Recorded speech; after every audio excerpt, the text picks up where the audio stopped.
Boas pessoal, sejam bem-vindos a mais um episódio do podcast Filhos do Trovão e hoje o nosso convidado é Tony Barbosa. O António Barbosa é casado, é pai, é avô também e está desde 1988 no Desafio Jovem. E foi no Desafio Jovem que percebeu qual era o seu chamado, qual era a sua vocação em Deus e desde então nunca mais saiu do Desafio Jovem.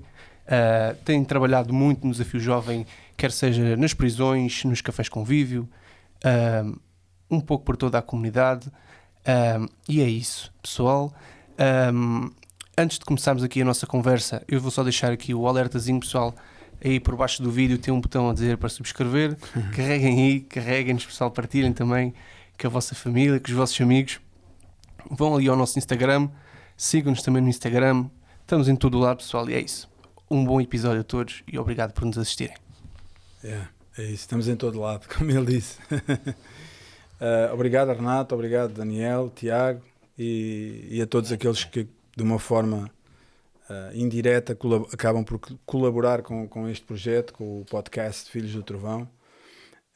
E já são algumas pessoas e, em nome de toda a equipa, também agradecemos a vossa colaboração, a vossa disponibilidade e, mais em concreto, neste momento, o nosso agradecimento também vai para ti, Tony Barbosa, teres vindo de longe para poder estar aqui nesta hora, a contribuir não só com o projeto, com o podcast Filhos do Trovão, mas principalmente, e como sempre eu costumo dizer, partilhares uma vez mais, porque certamente não é a primeira vez que vais partilhar aquilo que tens da parte de Deus para partilhar, mas mais uma vez vais, e eu creio que isso vai acontecer, vais testemunhar na primeira pessoa daquilo que Deus tem feito em ti e através de ti e que tem impactado muitas pessoas, tem afetado no sentido positivo muitas vidas e até podemos dizer gerações, não é? Porque não só esta, mas vai afetar as gerações futuras. E agradecemos a tua presença aqui, a tua disponibilidade, a tua prontidão, sempre disponível para participar. E pronto, como eu também costumo dizer, ainda não chegou o dia de termos um cachê, mas se for da vontade de Deus um dia teremos, nem que seja pagar em camarões ou pagar em ostras ou qualquer coisa do género. Mas pronto, o mais importante realmente para nós é estás aqui e eu acredito, como sempre digo, que vai ser uma bênção.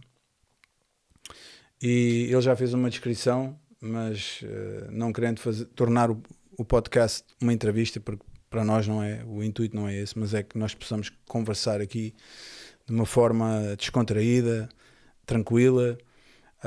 Ele falou aqui no Desafio Jovem, nós já tivemos aqui, pelo menos que eu me lembro, 2 convidados que tu também conheces, o Carlos Palmeiro e o Leonídio Ascensão, que também têm ligação ao Desafio Jovem, não é? Se não te importas, podias só assim de uma maneira breve contar às pessoas e a nós aqui também como é que começou essa ligação. Eu sei que tu entraste também no programa, como o Carlos entrou. Algumas pessoas já sabem o que é o programa. Não é um programa de televisão, mas que é melhor do que tu para poder explicar às pessoas, talvez explicares de onde tu vieste e quem tu és hoje e o homem que te tornaste e a influência que o Desafio Jovem também teve na tua vida. Então, obrigado, que eu é que agradeço pela oportunidade de podermos estar juntos e poder aqui partilhar, pelo convite. E entrando no assunto, o Desafio Jovem surge na minha vida em 88, depois de uma vida muito conturbada. Eu nasci ao contrário, estive a ouvir alguns podcasts aqui, ao contrário de muitos.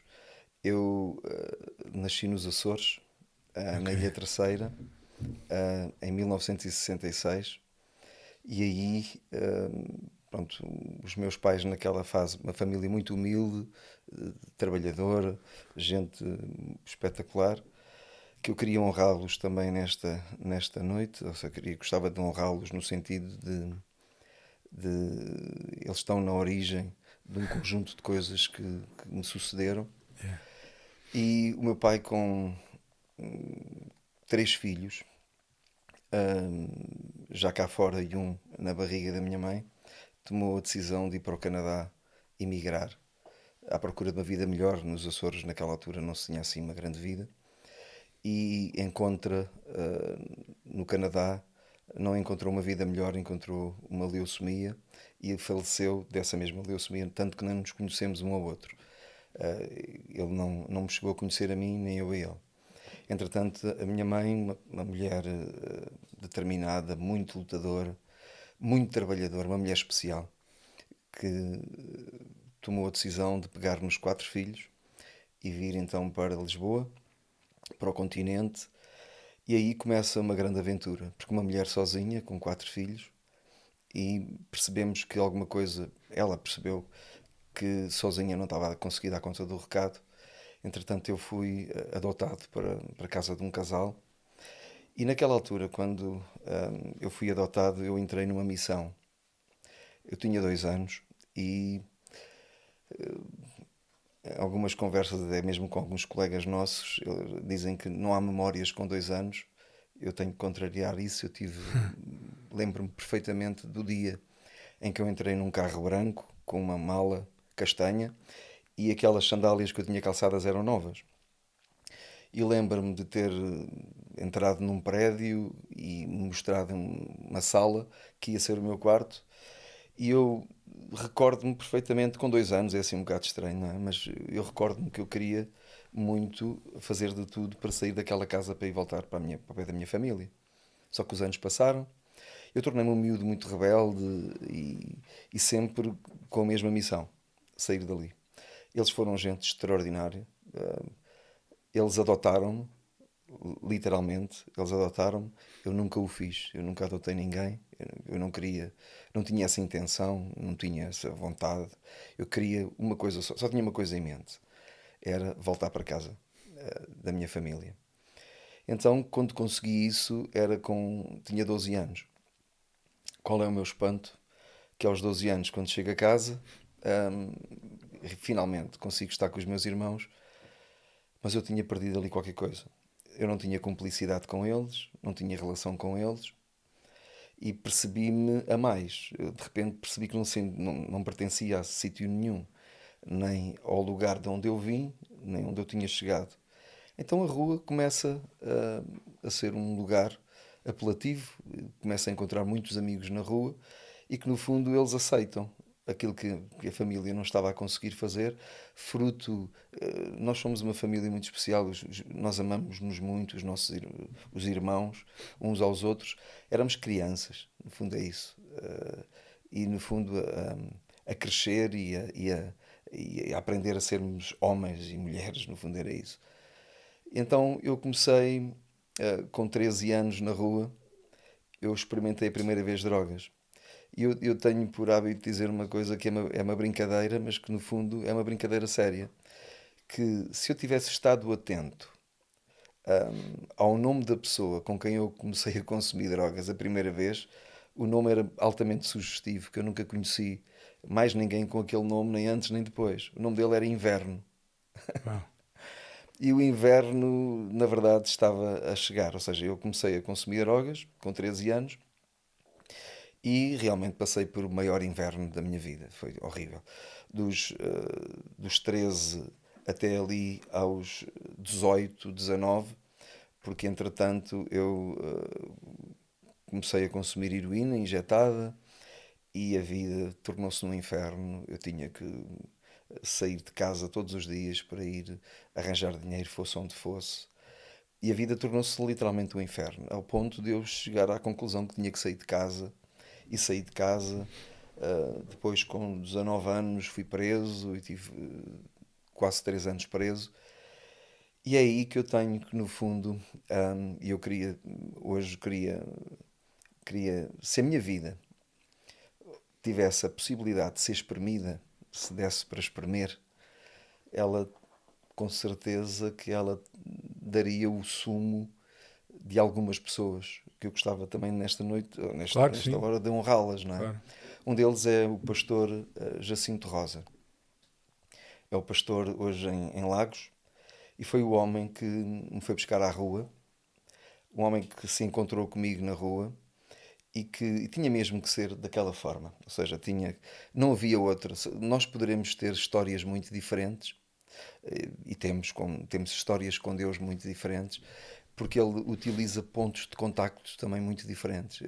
A forma como Ele me pescou a mim, e me atraiu a mim, à sua presença, não tem que ser a mesma forma como Ele te atraiu a ti. São diferentes. Então aquele homem foi um homem extraordinário, porque ele conseguiu fazer uma coisa que foi chegar-se à minha beira e quando chegou perto, ele começou a falar com uma ternura, com um amor, com uma compaixão, mas ao mesmo tempo ele estava mesmo, eu percebia, porque a vida ensinou-me uma coisa, que era, eu sabia quem eram as pessoas que eram honestas e quem eram as pessoas que não eram honestas. A vida ensinou-me isso. Eu sei quem eram os verdadeiros e quem é que não eram os verdadeiros. Até porque eu passei muito tempo sem ser verdadeiro, então isso era muito fácil de identificar, não é? E então aquele homem interessou-se por mim e levou-me, e teve na disposição de fazer um caminho connosco. Ele, lá no bairro onde eu vivia, na altura, ele disse: então, olha, amanhã eu venho aqui buscar-te. Pega aí uns colegas teus para irem também connosco. Eu disse que sim, mas eu não liguei nenhuma àquilo que ele disse. E no outro dia ele aparece, ele comprometeu-se em vir e apareceu. Eu já não me lembrava. E ele apareceu e eu arranjei mesmo alguém para ir connosco. Ele tinha tudo muito bem preparado. Ele meteu-nos numa carrinha, éramos 8. Ele não soube quem é que meteu na carrinha naquele dia. Ele nem desconfiava quem é que estava a meter na carrinha naquele dia. Ele, com uma ternura muito grande, uma singeleza, uma humildade, uma pessoa que transpirava. Entretanto, ele vai a caminho de Fanhões. Eu nunca tinha ouvido falar nesta terra, Fanhões, nem sabia que existia. Ele leva-nos na carrinha e tinha uma malinha que naquela altura se usava de meter aqui debaixo do braço e tinha assim ao pé do travão de mão. E a malta que ia comigo, vários deles disseram-me assim, faziam-me sinal para a mala. Eu várias vezes tentei mexer na mala e não consegui mexer naquela mala. E chegámos a Fanhões. Ele comprou umas Coca-Colas, uns papos secos e um fiambre, e faz uma coisa muito gira, que é levou-nos para um jardim. Estivemos ali a comer e a seguir ele disse: pronto, eu queria trazer-vos aqui por causa de uma coisa que eu vos vou apresentar. Então levou-nos para o Instituto Bíblico e estava a acontecer a conferência do Desafio Jovem. Ele tinha tudo muito bem preparado, porque aquilo estava cheio, não tinha mais lugar nenhum e havia um banco que estava preparado só para nós.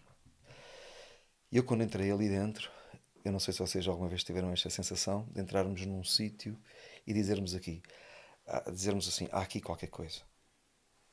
Eu não sabia o que era, não fazia ideia do que se passava ali, mas havia muitos jovens de braços no ar, de joelhos, a cantar. Havia um ambiente extraordinário, que era fácil de ter impacto aqui dentro. Então, a seguir, há um homem assim, muito pesado, que sobe aqueles 3 degraus e começou a pregar. E ele sabia a minha vida toda. Ele começou a contar cada pormenor. E aquilo eu estava a achar muito estranho. Entretanto, naquele dia eu dei um passo, sei que fui à frente. Eles perguntaram quem é que queria dar a vida a Jesus. Eu queria. E fui lá à frente. Ainda hoje tem lá fotografias de as pessoas orar por mim. Mas o mais importante foi o que acontece a seguir. É que o Jacinto Rosa, no outro dia, às 7 da manhã, estava-me a bater à porta de casa para me vir buscar. Eu, nessa altura, estava viciadíssimo em heroína. Eu precisava de heroína a toda a hora. Eu tinha que fazer das maiores maluquices para consumir. Eu estava completamente perdido e derretido da minha cabeça. Eu não aguentava mais viver daquela maneira.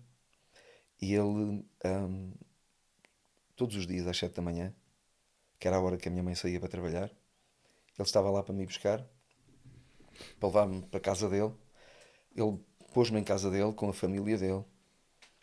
e recorda-me de coisas extraordinárias, como eu pôr-me a ler o Evangelho de João, de joelhos num sofá, e a filha dele, pequenininha, com pai com uns 3 anos, orar por mim e dizer: Senhor, tira o dodói deste menino.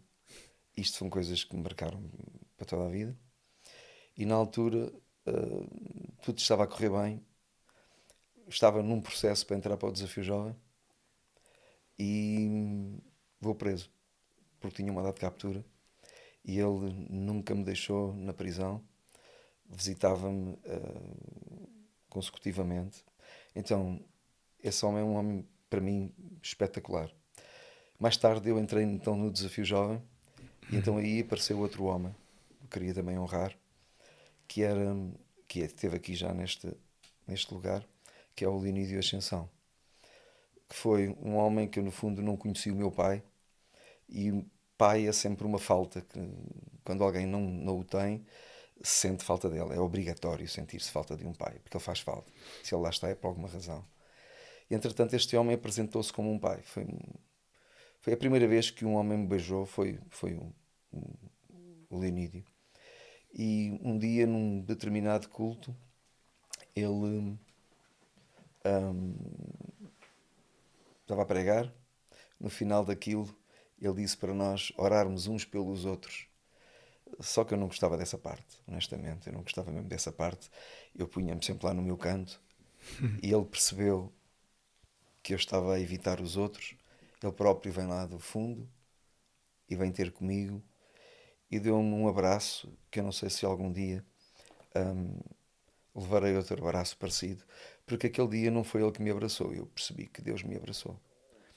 Deus deu-me um abraço que me desconjuntou, que Desmontou-te. desmontou-me completamente. Eu era um resistente, um rebelde, era alguém,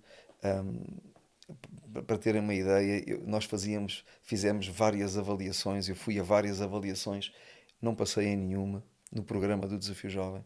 A partir daquele dia, eu dispensei tudo o que eram avaliações, porque era dia de jejum, nunca mais me esqueço, e o dia, até ali, àquela data, o momento mais importante do dia de jejum era quando tocava o sino para nós irmos jantar.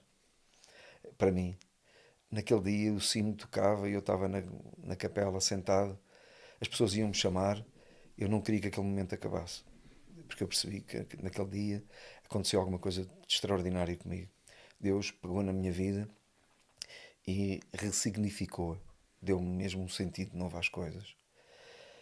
E a outra pessoa foi o pastor João Martins, que talvez que foi das pessoas que mais me inspirou. Inspirou-me a servir a Deus. Eu queria muito. Eu lembro-me de uma mensagem que ele pregou logo a seguir a esses dias e eu sabia. Eu sabia. Logo a seguir também um outro homem chamado Erland Stromqvist, um sueco, e lembro-me da frase que ele usou, que foi: se não for agora, quando será? E se não fores tu, quem será? Essas palavras ainda hoje estão presentes na minha cabeça e no meu coração, e tomei uma decisão muito grande. Eu queria, o importante já não era fazer o programa, a importância era mesmo servir a Deus, era o que eu queria, era servir a Deus. Então o Desafio Jovem foi a minha casa, é a minha casa, é a minha família, é um lugar extraordinário, é uma maternidade, é um lugar onde as pessoas, onde os escangalhados chegam e se tornam homens, gente especial, gente extraordinária. Os meus melhores amigos são gente que passou por aquele programa e que quando ali chegaram, eles nem amigos deles eram. É isto, como eu. O Desafio Jovem teve e continua a ter uma importância. Estarei muito grato para o resto dos meus dias ao Desafio Jovem. No fundo, não é ao nome Desafio Jovem, às pessoas que o representam, não é? Exatamente. É isto. Eu estou a ouvir e estamos a ouvir a tua história e estamos pelo menos eu estou, nem quis estar a interromper nada porque estou deliciado com a história que tu estás a contar, que é a tua, na primeira pessoa, mas enquanto tu falavas veio ao meu coração Pá, sempre foi daquelas questões, e acho que todos nós temos essa questão, a razão de Jesus, já falei aqui uma vez, até foi com o Carlos Palmeiras, os improváveis de Deus. Deus tem um fascínio pelas Escrituras, eu fico com essa convicção, e ele tem um fascínio por situações e pessoas improváveis. Mas a minha pergunta sempre foi, mas porquê é que Jesus foi escolher aqueles homens? Que no fundo são os 12 que no futuro mais próximo irão julgar as 12 tribos de Israel, e cada um deles tem um lugar muito, muito distinto na eternidade. Mas são 12 pescadores. Pá, eu sempre perguntava, mas porquê eles? Porque imagina que tu crias uma empresa, ou seja o que for, tu vais querer ter ao teu lado Os melhores. os melhores. E onde é que tu vais buscar os melhores? Vais às universidades, vais ver os CVs, vais tentar saber e conhecer as redes sociais com quem se relacionam, essas situações que ocorrem hoje. Mas Jesus não fez isso. E eu pergunto, mas porquê e por que razão aqueles homens? Eu não tenho a resposta exata, eu fico com a resposta para mim.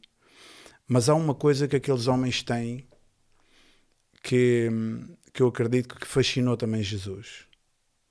E isso vê-se pela reação que, por exemplo, Pedro tem, os filhos de Zebedeu têm. A Bíblia diz que eles nem as redes lavaram. Eles seguiram Jesus e de imediato seguiram Jesus. Isso mostra pessoas vazias delas mesmas. Porque se realmente eles fossem pessoas cheias delas mesmas, cheias de conhecimento, cheias de propriedades, cheias de fazeres, não é? Eu não quero aqui desviar o assunto, mas no fundo, e eu estou a dizer isto porquê? Porque às vezes, até no seio da igreja, nós temos a noção que Deus só nos pode usar realmente. E hoje, no dia de hoje, eu tive a prova disso numa situação pessoal, que Deus só nos pode usar se nós tivermos qualquer coisa de valiosa. Termos conhecimento, sermos iletrados, porque até a própria Bíblia nos mostra que em Nazaré Jesus era tido como uma pessoa sem letra.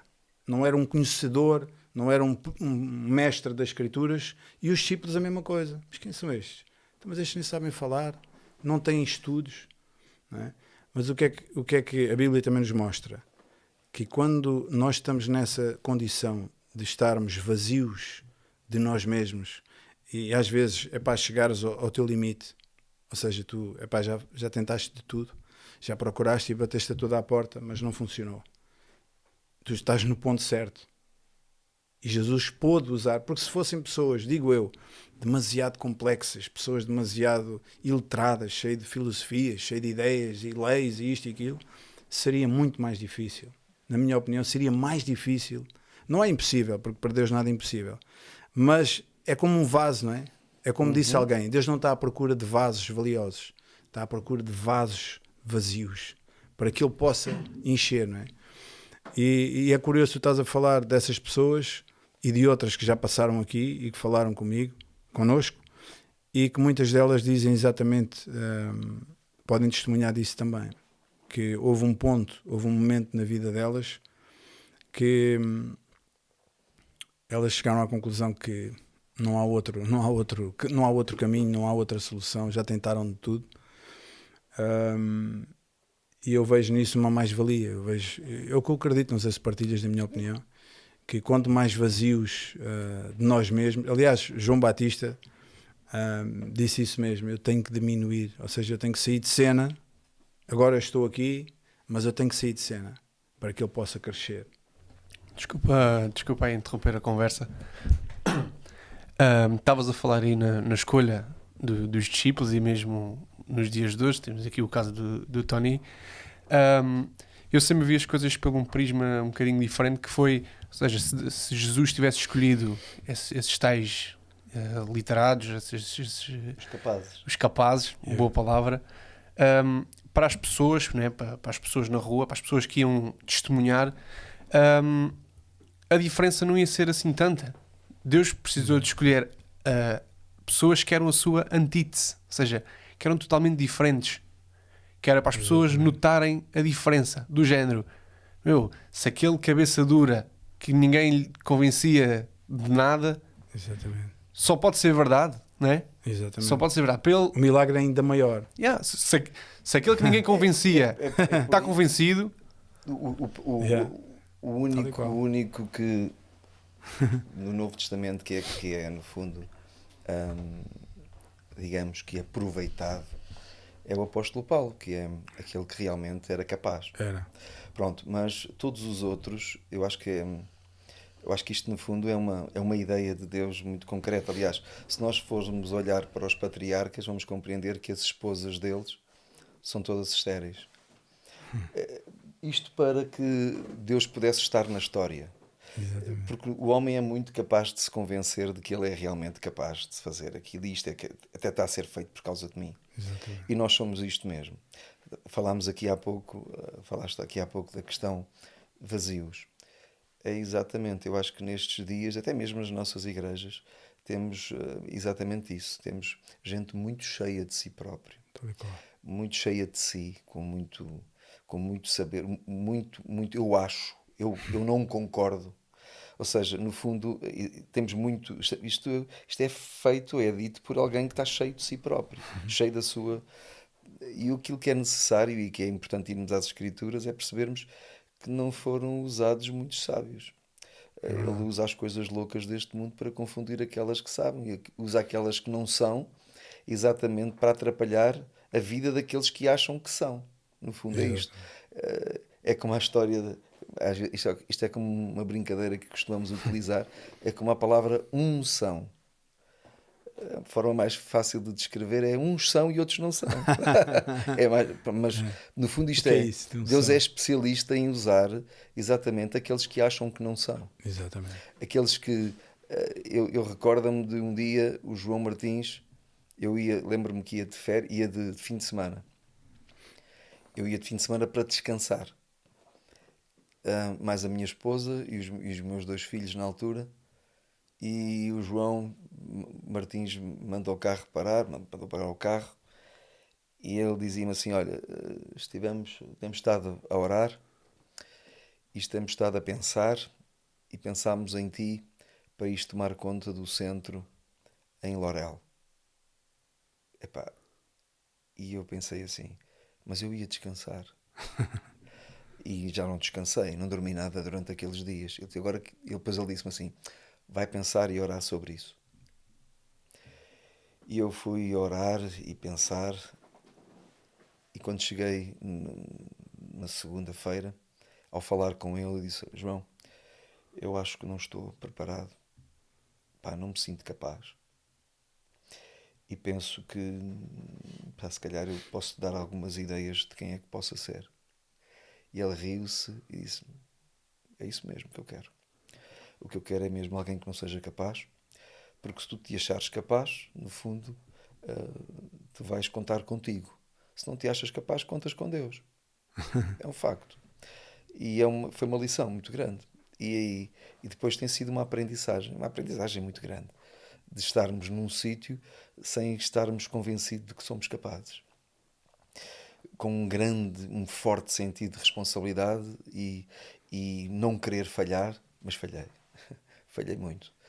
Mas tenho a perfeita consciência de que Deus usa realmente aquelas pessoas que às vezes nós não estamos a contar que Deus vai usar. E por vezes vem. Eu recordo-me tão bem disto. Um dia tive uma chatice. Os cristãos também se chateiam e ouvem coisas injustas. E eu ouvi uma situação injusta de um colega meu de trabalho. E eu fiquei tão chateado com ele. Mas chateado, a sério, fiquei mesmo chateado. E estava em casa, lá no meu sofá, a remoer aquilo tudo. E tínhamos um sujeito que eu tinha ido buscar ao aeroporto há uns meses atrás, um serralheiro, um bruto, era um bruto mesmo, Brutamontes. um brutamontes, uma pessoa assim, era uma pessoa muito genuína, muito autêntica, mas um brutamontes. E naquele dia que eu estou a viver aquilo, batem-me à porta, era ele, o João, e trazia-me uma caixa de chocolates. Isto nunca aconteceu. Nem tinha acontecido antes, nem aconteceu depois. E tinha que acontecer naquele dia. E Deus vai usar um brutamontes daquele para me trazer uma caixa de chocolates, que eu, a forma como olhei para aquilo foi assim uma coisa muito simples. Foi: Deus não quer que eu amargue e que eu azede. Foi o que eu li naquele dia. E Deus vai usar um homem daqueles para fazer isto. Então, Deus é especialista em usar pessoas. Nós algumas vezes aqui achamos que Deus pode usar mais este do que aquele. Oh, eu acho que este tem mais perfil que aquele. Mas às vezes Deus acha outra coisa. Até porque o João Martins, quando eu acabei o programa, ele à frente, toda a gente teve que pedir-me perdão. Porque ele chegou a um momento em que ele deixou de acreditar em mim.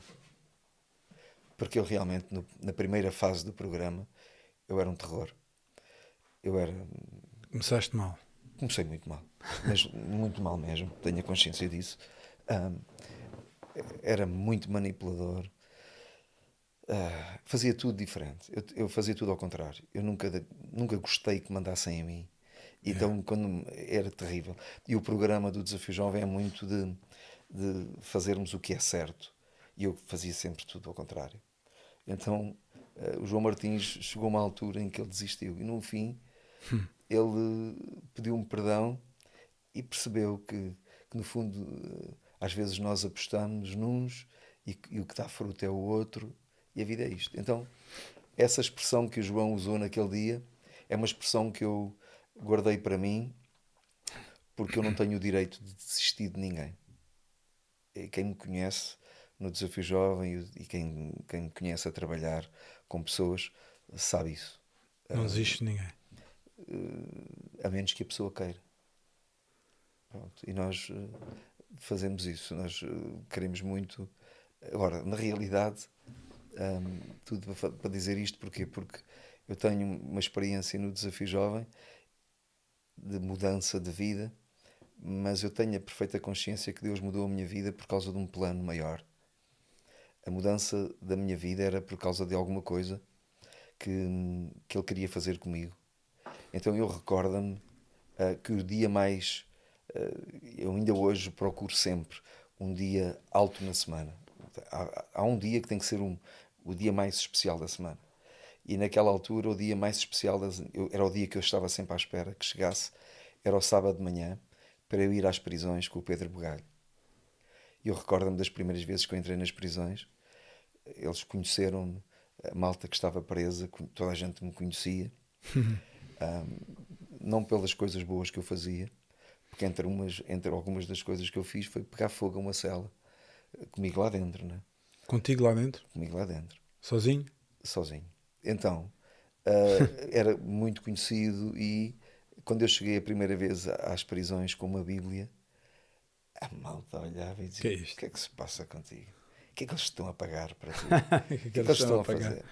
E entretanto, eu testemunhava com uma vivacidade incrível. Eu tinha tenho a vida de Deus em mim. Era uma alegria tão grande eu poder fazer aquilo. Eu tinha um prazer enorme em falar de Jesus àquela gente. E muitas pessoas vieram a Jesus por causa desses mesmos testemunhos, por causa de termos ido ali. E é um trabalho que eu tenho sempre assim. Em grande conta. Sim, as prisões é um trabalho que eu amo muito, muito mesmo. É. Eu ia pegar também por aí, estava só à espera aqui da deixa. Eu em tempos também com outra pessoa, com outro irmão, que também estava lá como recluso, e também iniciámos lá um trabalho no estabelecimento prisional de Sintra. E também foi para mim, foi uma experiência, não só o percurso dele lá dentro, porque ele já tinha nascido de novo, digamos assim, e depois foi lá para dentro porque já tinha ali um CV anterior, e teve lá algum tempo, e eu fui acompanhando, ia visitando ele lá, e também na expectativa que pudéssemos depois lá entrar, não é? E esse dia foi um dia que eu também nunca vou esquecer, porque é daquelas coisas que te marcam, não é? Claro. Há coisas que não há como não te marcar. Primeiro porque tu não sabes o que é que vais encontrar, e tu és uma pessoa deves ser o expert, digamos assim, pronto, uma das pessoas que tem mais experiência e que tem mais vivência nos trabalhos, digamos assim, cristãos, nas prisões, né? Pá, mas a primeira vez que lá entrei também, aliás, a primeira vez que fui visitar, porque nunca tinha ido visitar ninguém numa prisão, e só o entrar lá dentro já intimida, é bastante intimidatório. E depois aquilo tinha um percurso, tu deves conhecer, que tu entras lá de cima e tens que descer aquele caminho até lá abaixo e a malta lá à janela, pá, chamar nomes e vai-te embora e não sei o quê. Pronto, eu disse, pá, se calhar não estou no sítio certo. Pronto, aquilo é tudo novidade, não é? Claro. E depois é o outro passo a seguir, não é? Quando tu entras em contacto com eles e apresentas, embora eles lá dentro também têm acesso, e tu sabes isto melhor que eu, têm acesso se quiserem, há sempre alguém lá dentro que encosta lá um cantinho ou lá no pátio e tem uma bíblia, pronto.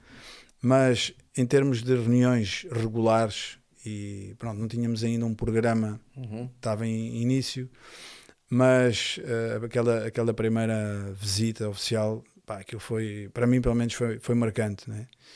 E depois também ver ali com o andar da carruagem, epá, tu estás a falar nesse Brutamontes, eu também encontrei lá um ou dois e num momento, digamos, eu não diria de musical, mas um momento de louvor, e um momento em que cada um deles podia falar com Deus, e tu vês aquelas pessoas derramarem-se na presença de Deus. Aquilo pá, ainda hoje, sabes, eu hoje não quero aqui alongar muito, ainda hoje estou assim um bocado afetado por aquilo que vivi hoje. Um momento, é daqueles momentos que tu dizes assim, eu não fiz nada, nem preciso fazer nada, Deus faz tudo. Quer dizer, eu tenho que fazer algo, entendes? Eu tenho que semear a palavra. Mas quando tu vês Deus mover-se de uma maneira que só Ele sabe fazer, as coisas acontecem sem tu fazer esforço, sem tu estares a impor. Naturalmente. Tu olhas e vês que a pessoa, é aquele momento em que o coração da pessoa se desmonta, como tu disseste, e a pessoa se rende e diz assim, não, eu quero isso que tu estás a dizer, eu quero isso para mim, isso que tu dizes que existe, isso que tu dizes que é real, eu quero isso, não é? E na prisão eu também vi um bocado isso. Claro, há ali muita coisa em jogo, não é? Claro. Há muita coisa a acontecer, pronto. Mas tu vês ali um momento, aquelas 2 horas, hora e meia ali, muitos deles realmente se quebrantavam. Não sei bem as razões, só eles a saberão. Às vezes nem falavam muito. Eram poucas as palavras, também porque não tinham muita confiança ainda comigo. Mas eu acredito, e tu tens aí histórias, eu imagino, mas é algo que é marcante, é marcante. Mas tu estávamos a falar, e tu especialmente estavas a falar nessa questão de Deus ter um fascínio. Eu costumo dizer que tem um fascínio por casos, por situações perdidas, não é? Um dos exemplos mais conhecidos é o de Davi, não é? Que Deus, o profeta faz ali uma vestoria e Deus, não é nada disso. E a Bíblia diz que foi Deus que tirou Davi da malhada, enquanto ele andava lá a pastar e nem sequer era conhecido. E realmente, nós ao dizermos isto aqui, é para que as pessoas que nos estão a ouvir, essencialmente esse é o objetivo também do podcast, as pessoas que nos estejam a ouvir, não sabemos quem são, que elas também possam dizer que com elas pode acontecer. Se aconteceu com o Tony Barbosa, se aconteceu com N pessoas que já vieram aqui e que Deus pôde operar e que Deus pôde transformar a vida das pessoas, também pode fazer com qualquer outra pessoa. Não? E também dizer que o facto de uma pessoa ser advogado ou ser médico não quer dizer que não vai usar. Claro que Deus vai usar. Usou Lucas, que é um dos casos de uma pessoa cheio de conhecimento, e escreveu um evangelho, um livro maravilhoso que é o livro de Atos.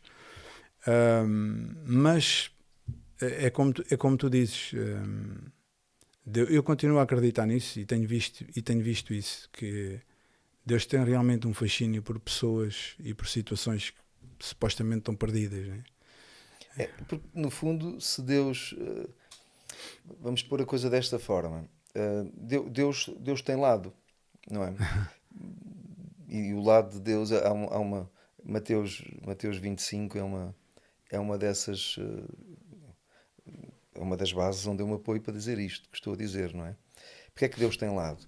Porque Ele vai dizer aos seus, no fundo, usa a metáfora de ovelhas por um lado, bodes para o outro, e fazem a pergunta, mas porquê isso e como é que isso acontece? Acontece porque vocês viram-me nu e não me vestistes, com fome e não me destes de comer, preso e não me visitastes, era estrangeiro. Ou seja, no fundo, a pergunta deles é: mas espera, mas isso aconteceu quando? Isso aconteceu quando vocês não fizeram a um destes pequeninos. Então dá a ideia que Deus está do lado desses que sofrem, aliás, Ele não vem sequer para aqueles que estão sãos, diz que é para os doentes, não é? Para aqueles Exatamente. para aqueles que percebem que precisam. E no fundo, as prisões é realmente um lugar assim muito especial. Para mim é realmente um lugar muito especial. Ali temos vivido histórias das mais extraordinárias. E deixem-me dizer-vos, em alguns momentos eu não encontro diferença entre as pessoas que estão sentadas numa igreja e aquelas pessoas que ali estão. Talvez os passados, Sejam mas há diferentes. experiências com Deus incríveis.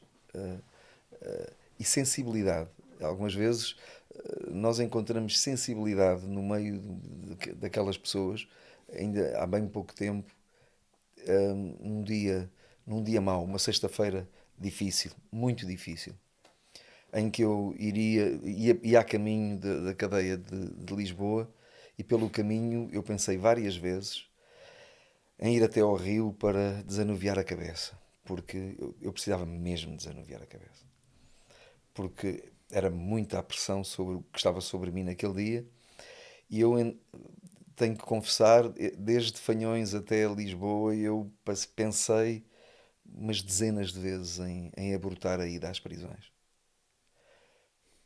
E não abortei, porque percebi e percebo que eles estão à nossa espera, assim como eu tenho um dia alto, um dia da semana que é o mais alto. O dia mais alto da semana deles é a sexta-feira, quando nós lá vamos.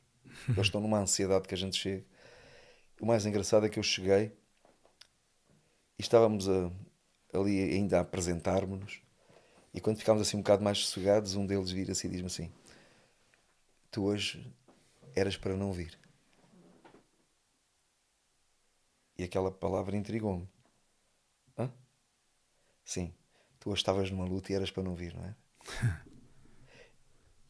E Deus quer-te dizer que tu fizeste o que era certo. Uma pessoa que estava presa. E a gente diz assim: mas como é que isto é possível? É possível porque Deus não fica à espera. Aliás, a vela, ela ilumina desde o primeiro momento. A gente é que acha que a vela tem que chegar a meio para ela iluminar. E que nós temos que ter uma cultura. Agora, Deus quando faz, Deus faz. Exatamente. Pronto. E aquela pessoa conseguiu dizer-me isso. Temos tantas experiências de homens que têm experimentado a Deus dentro de uma cadeia e que fazem diferença. Em Alcoentre, a uma determinada altura, nós tínhamos assim umas 30 pessoas na reunião, alguns deles batizados com o Espírito Santo.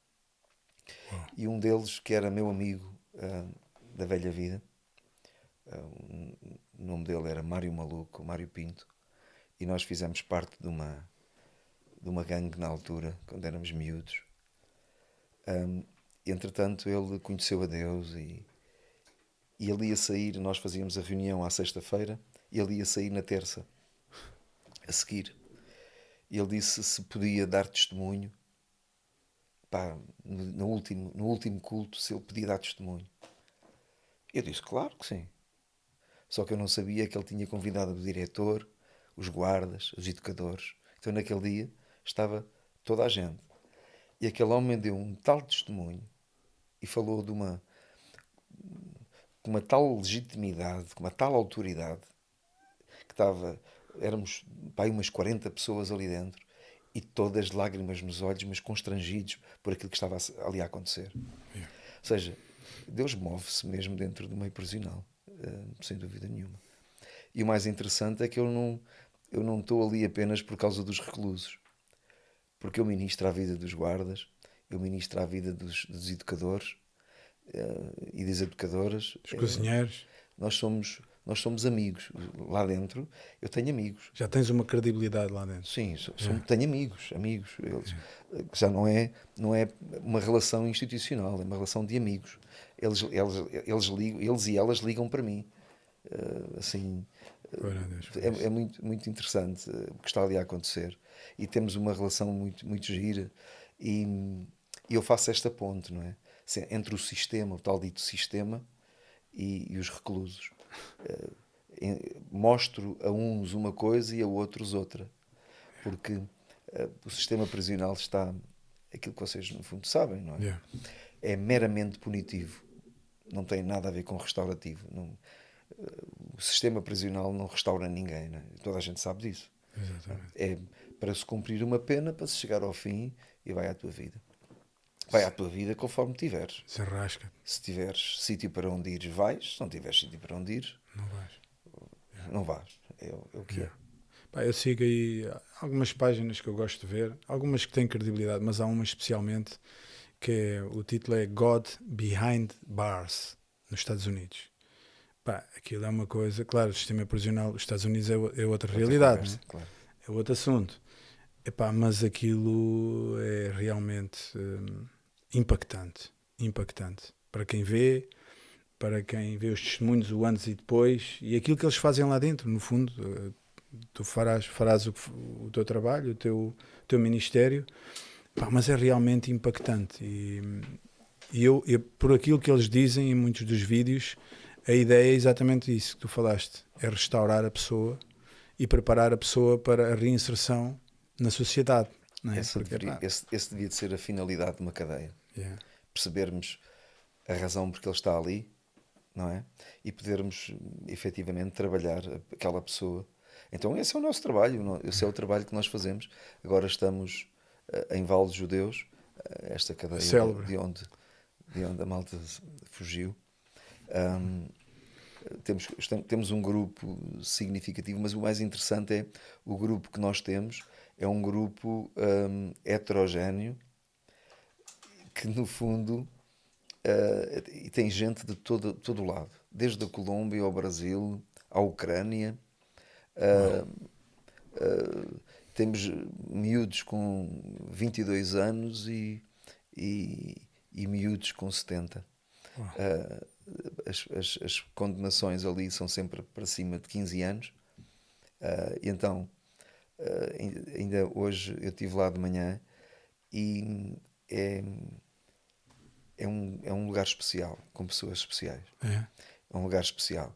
Eles têm uma fome de Deus incrível. São eles que nós temos sempre ali um momento de alguma descontração. Já estão à tua espera.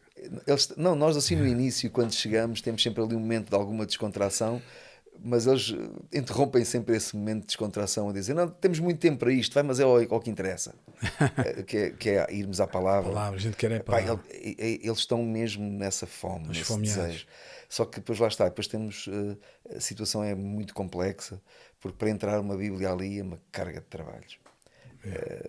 Porque aquilo aquilo é uma cadeia de alta segurança. Alta segurança. Pois, ninguém foge dali. Ali, estás a falar de Vale dos Judeus. Vale dos Judeus. Exatamente. Aquilo foi desenhado para... aquilo é uma cadeia de alta segurança. Aquela questão, o que aconteceu... Foi um episódio. Não tem câmaras, pronto. Mas pode acontecer em qualquer... Claro, Otávio, estavas aí a falar sobre essa página do Instagram, God Behind Bars, né? Yeah. Eu há uns tempos, eu não sei se foi nessa página, se foi noutra, que eu vi um vídeo de um senhor assim, de meia idade. Acho que lhe tinham recusado a chance de poder ser batizado lá dentro da cadeia, e então ele mais um colega, não sei se era colega de cela ou lá do pátio, eles conseguiram encher um caixote do lixo. Eu vi isso. Viste esse vídeo? Não sei onde vi, mas Sim, vi sim, essa. sim. Vi Yeah, essa já. encher o já caixote, vi, o caixote já do vi. Um lixo. balde E daqueles Já vi isso verdes, também. né? Verticais, Yeah. lixo, e ele enfiar o homem lá dentro. ele mal cabia lá dentro. Eu vi isso. Mal Yeah, cabia lá mas é dentro, extra- mas foi batizado. Não? E aquele pessoal leva a sério, hein? Leva a sério. Levam Deus a sério. E têm uma atenção, eles estão vidrados naquilo que estão a ouvir. É muito interessante. Pá, eles nos Estados Unidos, nessa página, ou nesse site, né? Eles inclusivamente, claro, é os Estados Unidos, né? Mas eles inclusivamente levam bandas lá dentro, com música, pá, e ver aquela malta, aqueles vídeos, eu acredito que aquilo não é para a fotografia, aquilo é uma realidade. Sim, uma Pá, realidade. tu vês as pessoas ali, como ele está a dizer, pá, esfomeadas por aquele momento. Pá, e às vezes é só uma guitarra e ele está ali a cantar, e vês, pá, aquela malta ali a chorar e de joelhos e orarem e clamarem a Deus. Pá, é tremendo, é algo tremendo. Não, as cadeias é um lugar especial nesta altura, por exemplo. E não é para todos. No programa, eu acho que não é mesmo para todos. Da mesma forma, se me mete-me numa cadeia, seja ela qual for, com 1000, 10.000 presos, e eu estou tranquilo. Estás na água. Mas mete-me num hospital com alguém a morrer e eu não sei o que é dizer. Eu fico pior que ela. Eu recordo-me de ir visitar um amigo nosso. Ele é que me animava a mim. Porque eu fico. Agora, mete-me numa prisão e acho que cada um tem. Ou mete-me com os escangalhados, num centro. Eu tive, neste percurso, já tivemos várias vezes a oportunidade e o convite para podermos sair do Desafio Jovem, para pastorearmos uma igreja. Eu não me vejo a fazer isso. Desculpa interromper-te, mas esse aspecto aí é um dos aspectos, pá, que eu considero mais, pá, são essenciais trazer à conversa, porque eu vivi isso num ministério antigo, onde aliás conheci o Evangelho, em que, epá, não estou a trazer julgamento a ninguém, mas é uma realidade. Havia uma necessidade, porque, epá, é um facto. Houve um avivamento. Pode-se dizer que foi um despertar, um avivamento. Eu falei recentemente com uma pessoa que trabalhava nessa igreja e que os números que ele tinha, estamos a falar de 400.000 pessoas portuguesas, 400.000, que entregaram a vida a Jesus. Eu agora não sei dizer os anos, mas foram muito poucos. Então, pode-se dizer que houve um despertar. Chamem-lhe o que quiserem, avivamento. As reuniões estavam completamente lotadas. Não havia lugares. As pessoas tinham que vir com muita antecedência. Pronto. Isto para dizer o quê? Começou-se a abrir igrejas e teve que haver havia uma necessidade de ter pastores. Entendes? E as pessoas que... Pastor não é cogumelo. Estás a ver? E é isto que eu... Há pessoas que às vezes dizem, tu és isto, ou tu és aquilo, ou tu devias ser isto, ou devias aquilo. E às vezes as pessoas vão nessa senda. Estás a ver? De querer ter um... Eu não estou a criticar ninguém, porque é legítimo tu teres uma responsabilidade, não lhe chamo um título, uma ocupação, uma vocação. Sim. Mas às vezes a pessoa tem o título, entendes? Mas não tem a vocação. E muito menos, não tem o chamado. Pá, eu olho para ti, eu ouço, nem preciso olhar para ti, mas eu ouço-te falar e quem está a ouvir percebe uma coisa, tu foste chamado. Tu foste chamado para fazer o que tu estás a fazer. Mas como tu dizes, epá, e quem sou eu para dizer que não, tu não foste chamado se calhar para ir para hospitais. Não. Estás a entender? Não quer dizer, pá, eu faço se tiver pronto, fazes se tiveres que fazer, não é? Mas não é. Mas tu sentes uma vocação, não é? Sim, não é? Sim, epá, sim, eu sei que estou no sítio certo, eu estou a fazer aquilo que Deus quer que eu faça. E quando fala com as pessoas tem um discurso coerente, não é? Ou seja, porque está a falar com uma pessoa, passou por aquilo que a pessoa está a falar, quer seja na prisão, quer seja no centro de... No Desafio Jovem, peço desculpa. Quer seja numa dessas situações, o discurso é coerente, porque eu estive onde tu estiveste e foi assim que aconteceu comigo, portanto contigo pode acontecer. Esse irmão que eu estava a falar, que acompanhei, ele é a pessoa mais indicada, segundo o que eu lhe dizia, ele é a pessoa certa, até mais do que eu, para um dia estar à frente de um trabalho, porque ele tem uma credibilidade Sim. que eu não tenho. Eu nunca tive para ele falou comigo um destes dias. Tu sabes quem é? Yeah. Ele falou comigo um destes dias que gostava de ir às prisões. Yeah. Pá, claro que sim. Yeah. Ou seja, não é, a ideia não é fazer uma visita, porque nós não temos facilidade em que as pessoas vão visitar. Temos mais facilidade em que façam parte da equipa. Não é? Okay. Pronto. Agora, é isso. O que estamos a falar aqui é... Ainda não falámos num assunto que eu acho que está na origem de tudo isto, no fundo, que eu acho que foi mesmo aquilo que me atraiu a Deus, que é, no fundo, o amor. Yeah. Epá, e a verdade é que do amor ninguém faz. E quando... este é um facto. E é quando as pessoas sabem identificar o amor e sabem identificar aquilo que nós é que achamos que às vezes... Algumas vezes só contamos com a nossa esperteza.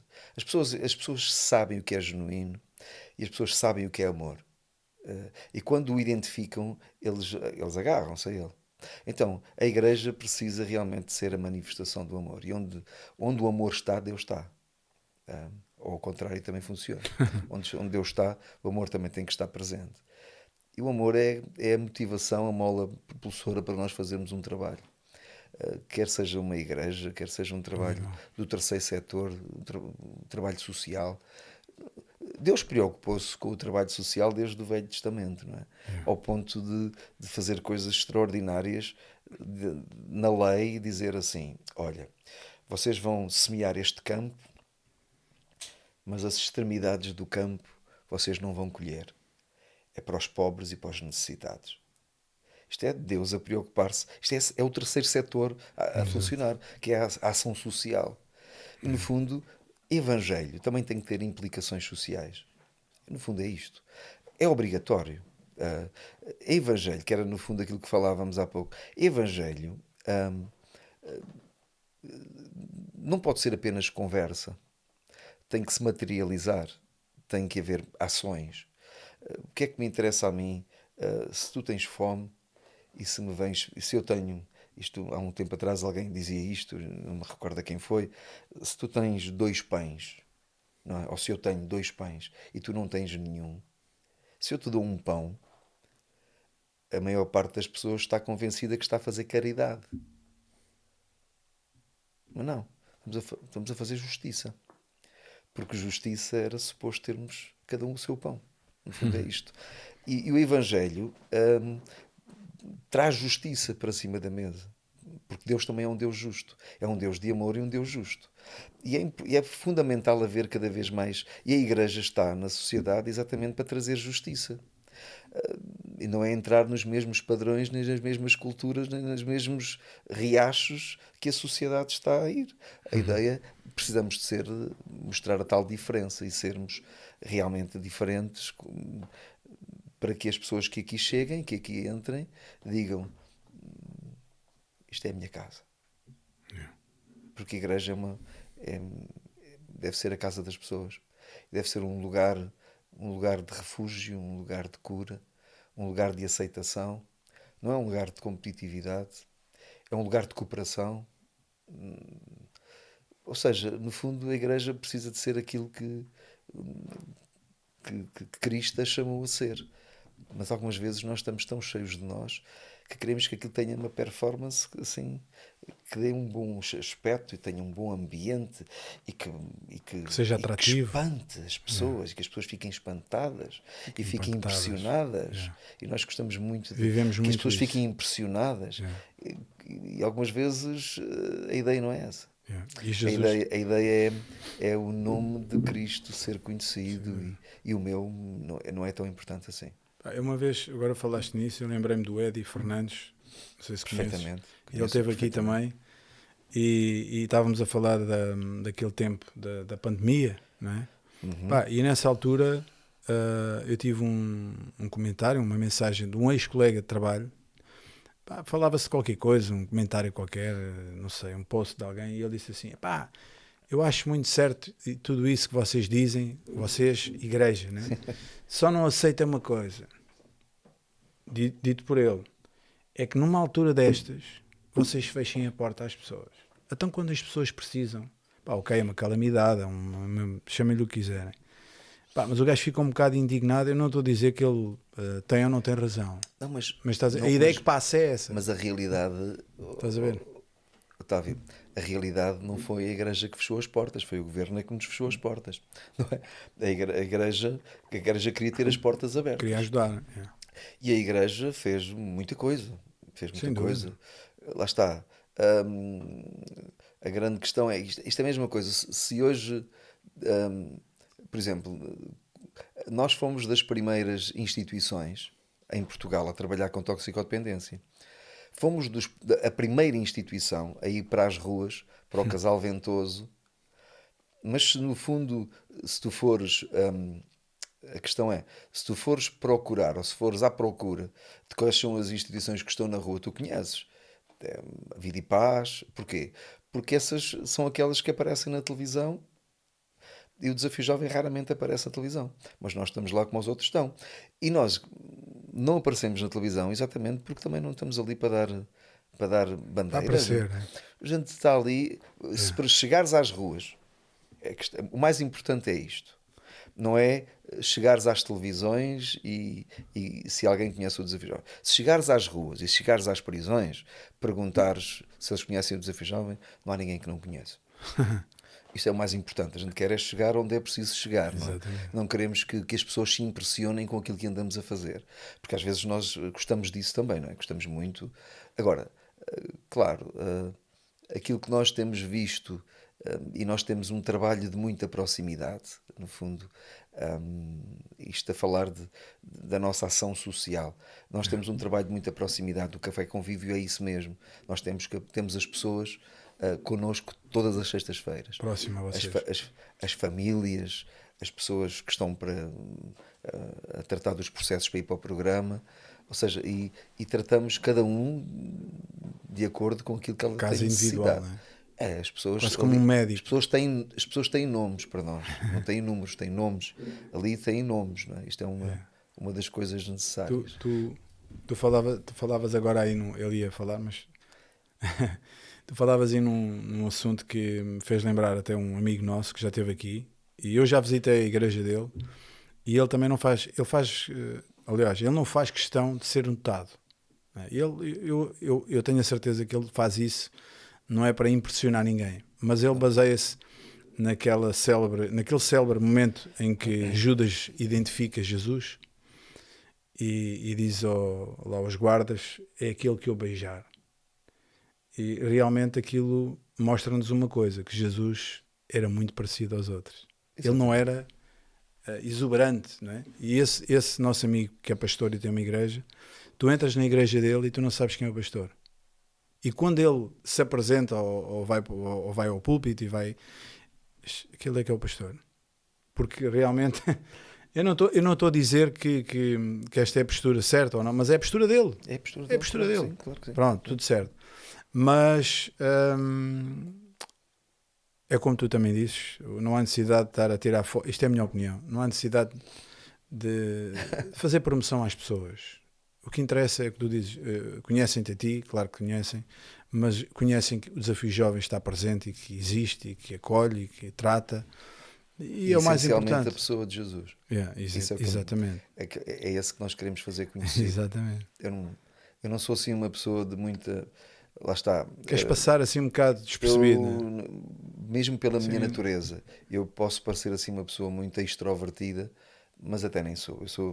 Tenho assim uma figura recatada. Sou uma figura recatada.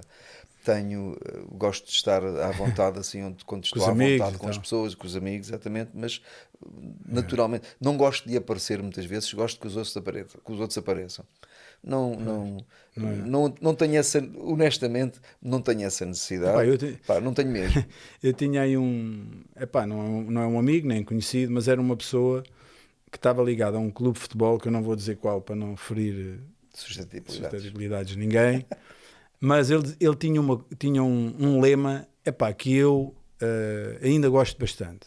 Ele dizia assim, porque a malta às vezes ficava chateada: saiu este, vem o outro, agora já é este o presidente, agora é este o jogador. A mim não me interessa. Ele dizia assim: a mim não me interessa quem é que está dentro da camisa.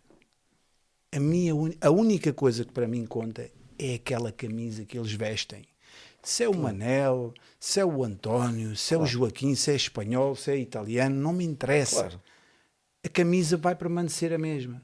E no fundo, eu estou a usar este exemplo, esta metáfora futebolística, mas é uma realidade. Não interessa quem é que está a pregar, não interessa quem é que está a cuidar. O que interessa é Jesus Cristo. Não é a pessoa que faz, não é... Claro. Pá, não sei Sim, claro que sim. se isto Não, esclarece. No fundo é isto, e nós lá em casa, quando eu digo em casa, no Desafio Jovem, essa é muito a nossa postura também, no fundo. E eu aprendi isso mesmo, ou seja, no fundo até, em alguns casos, tenho imensa dificuldade em me identificar com um conjunto de coisas que eu hoje vejo. Porque no fundo eu sempre... aliás, começámos a conversa dessa forma, não é? Que é, eu sempre me identifiquei com a questão do esvaziar, não é?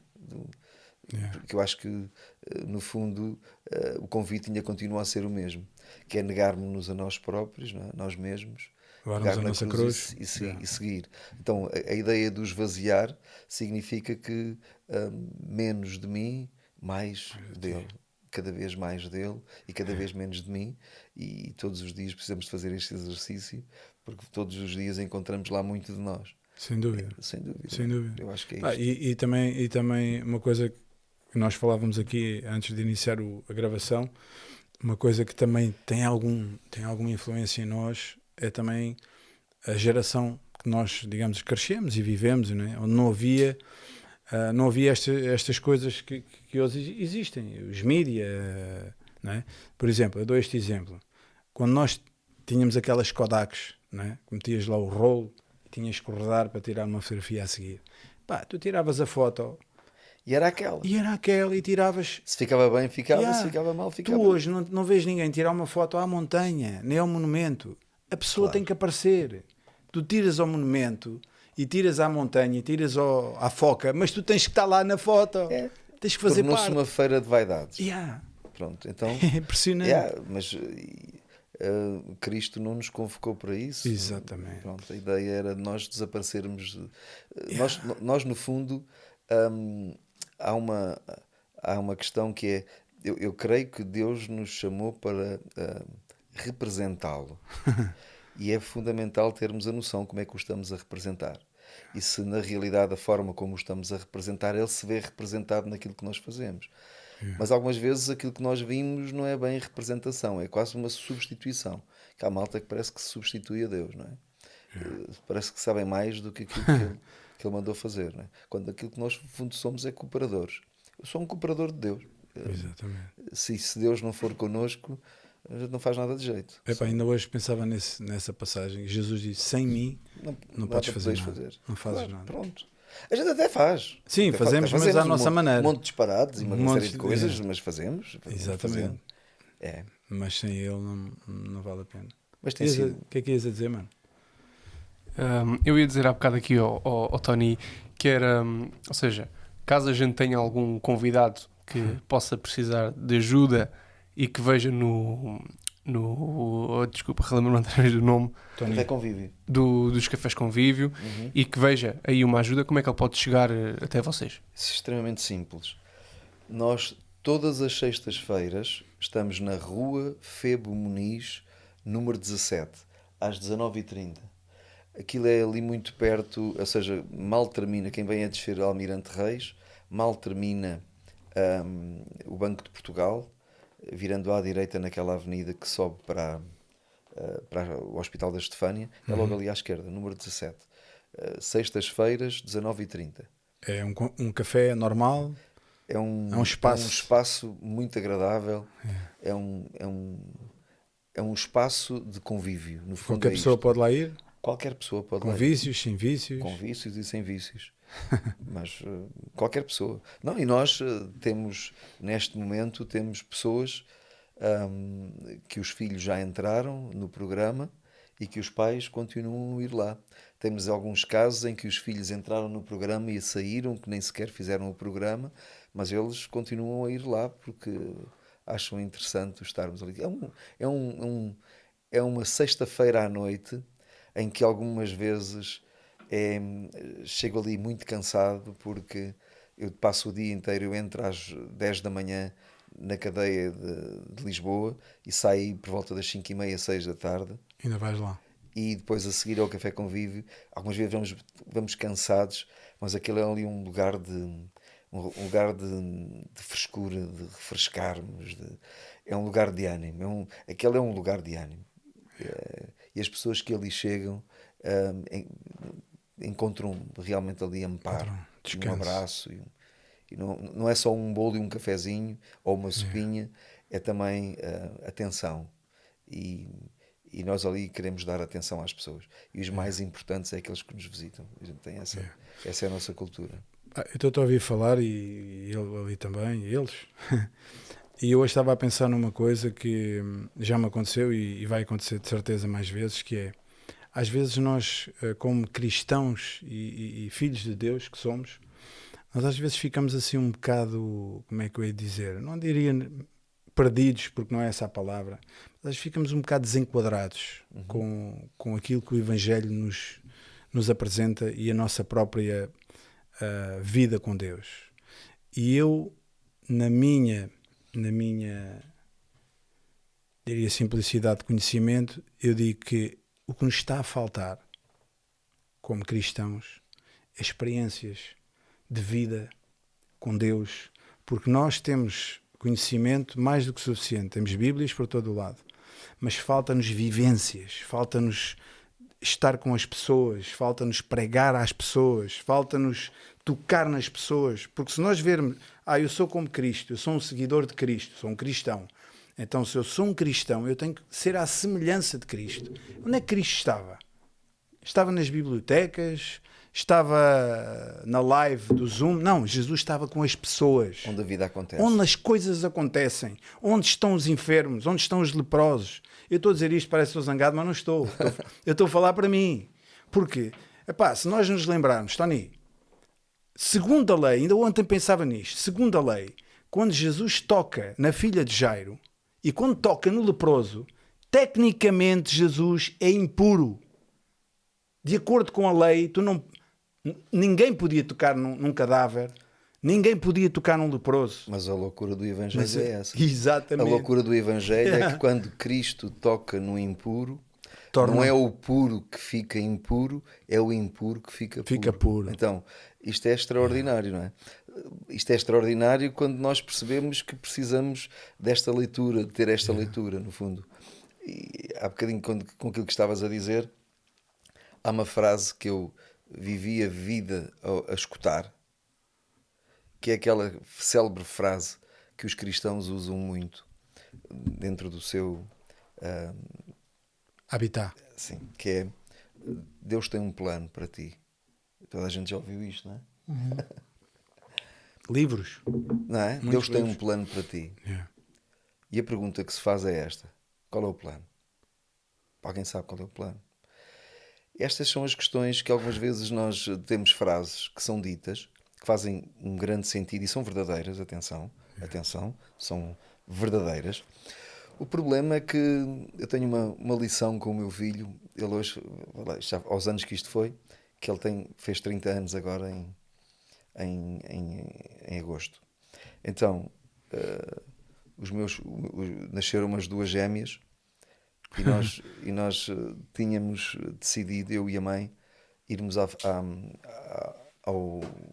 Serra da Estrela, numa viagem, com os dois mais velhos.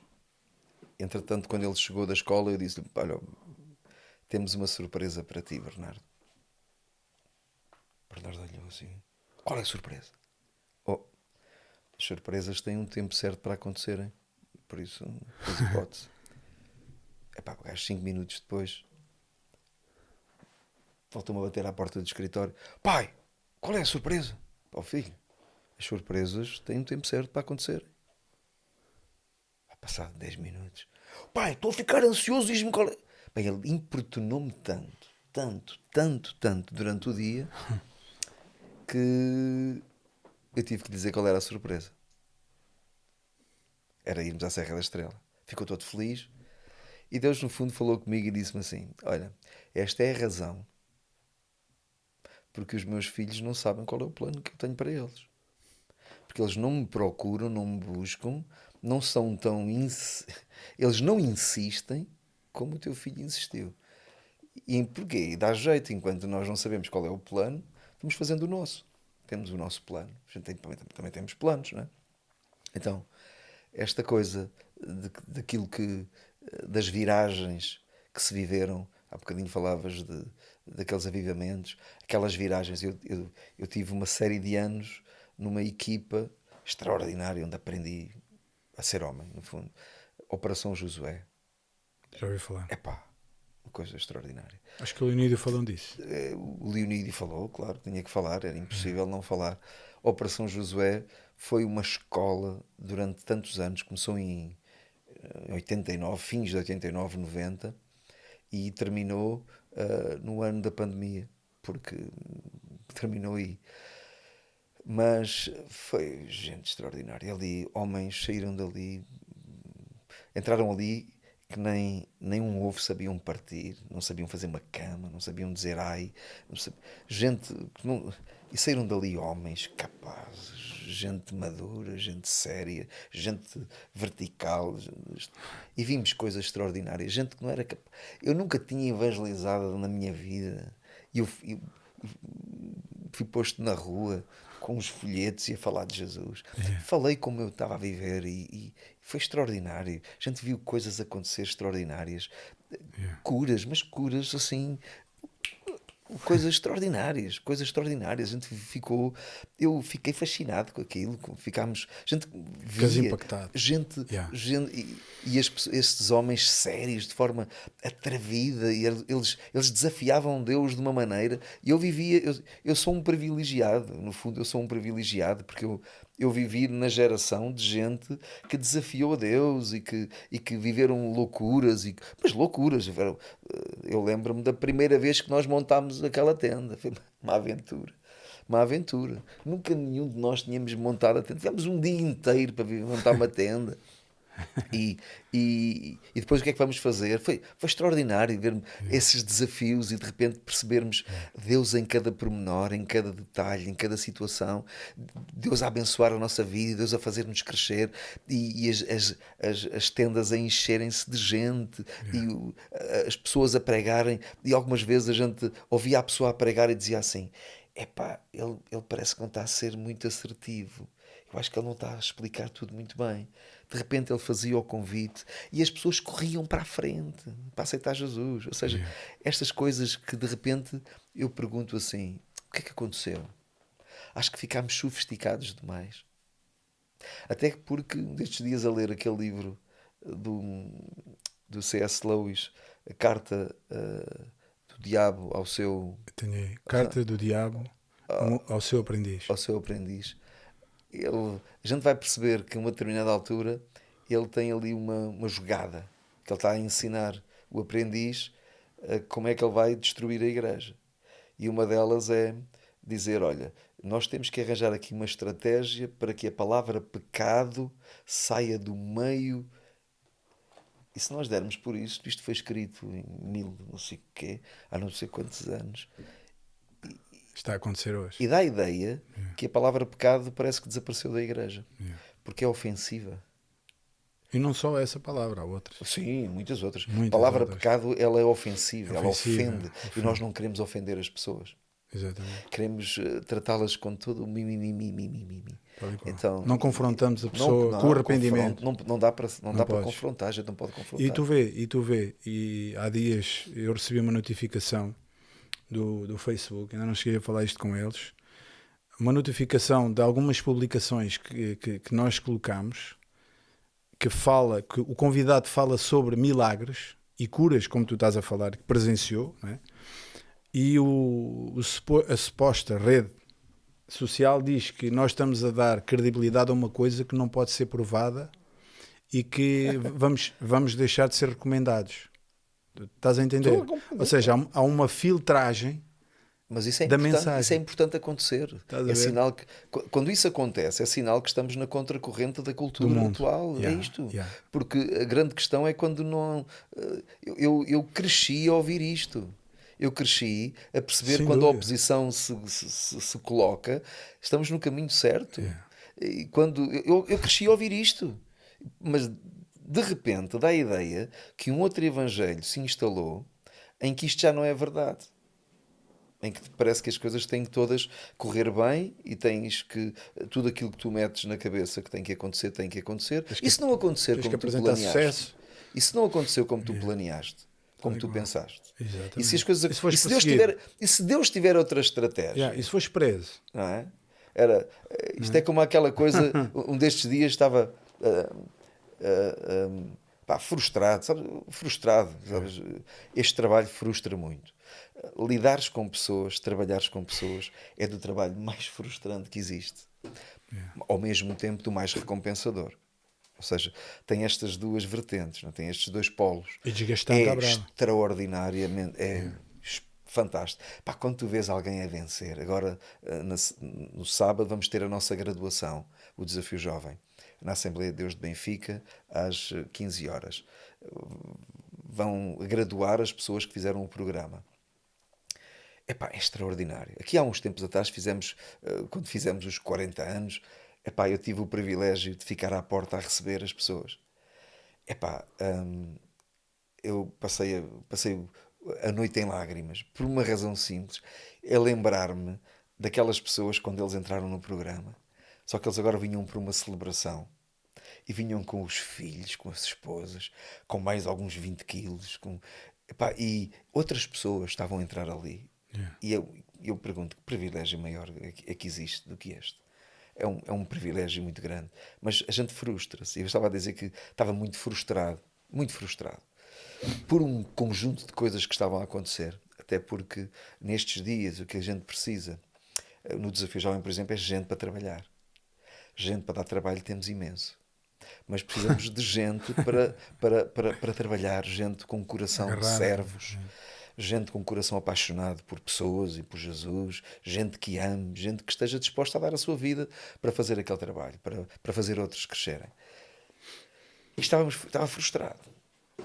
E estava a ler uma passagem, e a passagem é célebre.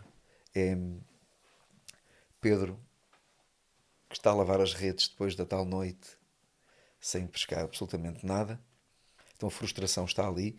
No fundo, ele está frustrado. E Jesus pede-lhe para entrar no barco dele para poder ensinar o pessoal que estava na praia. Ele faz isso e Jesus não dirige mais palavra a Pedro até acabar o discurso que tinha que acabar. E no final ele diz: Pedro, agora faz-te ali ao mar, porque... E Pedro diz uma célebre frase. Aquela célebre frase: Senhor, trabalhei a noite inteira, não apanhei nada. E o Senhor ministrou à minha vida através desta frase, que é: repara uma coisa, estás frustrado porquê? Porque trabalhaste... De que lado é que tu estás? Tu estás do lado de trabalhei a noite inteira, ou estás do lado de não apanhei nada? Eu disse: entendi. Porque eu tinha trabalhado a noite inteira. Eu fiz a minha parte. Eu fiz o que era suposto ser feito. Mas não apanhei nada. No fundo é isto. E há momentos em que o Senhor nos leva a estes pontos, até para nós definir. E mais uma vez dá para entender de que nós somos gente, somos pessoas, somos humanos, e que as coisas às vezes não vão correr como a gente achava que elas iam correr. E precisamos dele. E depois toda a gente sabe o que acontece a seguir. E ele vai e diz: sobre a tua palavra lançarei as redes. E continua a ser assim. E continuará a ser assim. Continuará a ser sobre a palavra que as coisas vão acontecer. Continuará a ser o grande... A ideia não é discursos. A ideia é evangelho puro e duro. Nós precisamos nestes dias de evangelho puro e duro. Sem dúvida. E aquilo que às vezes ouvimos também nos púlpitos é discursos. Que às vezes é o tal evangelho Diluído. coaching. E o coaching, que, Motiva- que no fundo motivacional. é mais autoajuda, assim, uma espécie de coisa sem dúvida. desse género. Não, mas tu vê, tu agora tocaste num ponto que eu também considero, e tenho falado disto com algumas pessoas, e há aí pavilhões, há aí espaços lúdicos que são lotados, aliás, não é lotados, tu não consegues bilhete, aquilo é pior que um jogo de futebol. Quando vão esses mental coach e essa malta que... eles saem de lá todos aos saltos. Incrível. E eu vai ser o ano da minha vida, isto e aquilo. E o mais engraçado era ver essas pessoas passado 15 dias, não é? Exatamente. Aquilo eu não estou a julgar. Mas nós temos isso também. Mas os evangélicos também têm isso. Temos os retiros e temos essas coisas que, no fundo, é verdade que... É um boostzinho, dá-te ali um... Sem dúvida. Ou seja, um boost. Sem dúvida nenhuma de que é a tal diferença entre os eventos e os processos. Os eventos são necessários se acabarem, se embocarem nos processos. Agora a gente não quer, cada vez queremos menos processos. Um destes dias a conversar com um miúdo, ele dizia-me assim: o que é que tu queres ser afinal quando... Quer ser rico, pá. Dizia-me ele assim: quer ser rico. Ele tem 18 anos. Mas espera, ou seja, ele vai logo direito ao assunto. Ele não quer o processo de ter que estudar, de que ele tem que trabalhar, quer ser rico.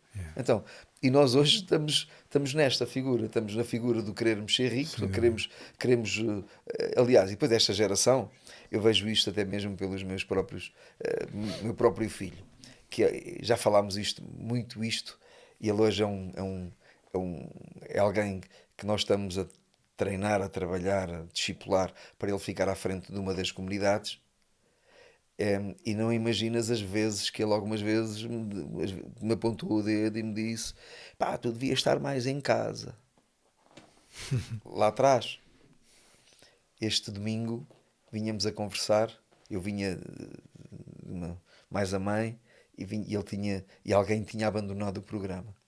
E ele tinha planos, mais a esposa e o filho, e de repente teve que ir levar alguém a Vila Franca. Ele vinha pelo caminho e ligou-me e disse assim: pai, já te disse isto várias vezes, mas mais uma vez quero-te pedir perdão por aquilo que eu te disse no passado.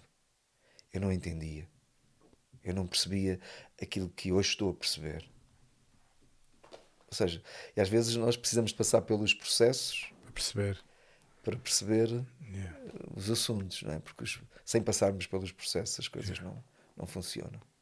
Então foi importante. Falaste nisso tudo e eu ainda acrescentei uma outra coisa que a mim pessoalmente, não estou a dizer que seja contigo ou com eles, a mim me incomoda, porque tu falaste do passado. Eu não estou a dizer que o passado foi melhor, claro. Mas o passado está... No meu tempo, mas o passado está agarrado a nós. Claro. Há uma memória, obviamente. Percebes?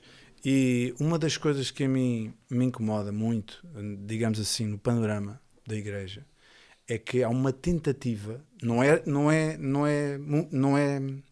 brusca, não é uma coisa repentina, mas com o passar do tempo, há uma tentativa de substituição do Senhor Espírito Santo na igreja.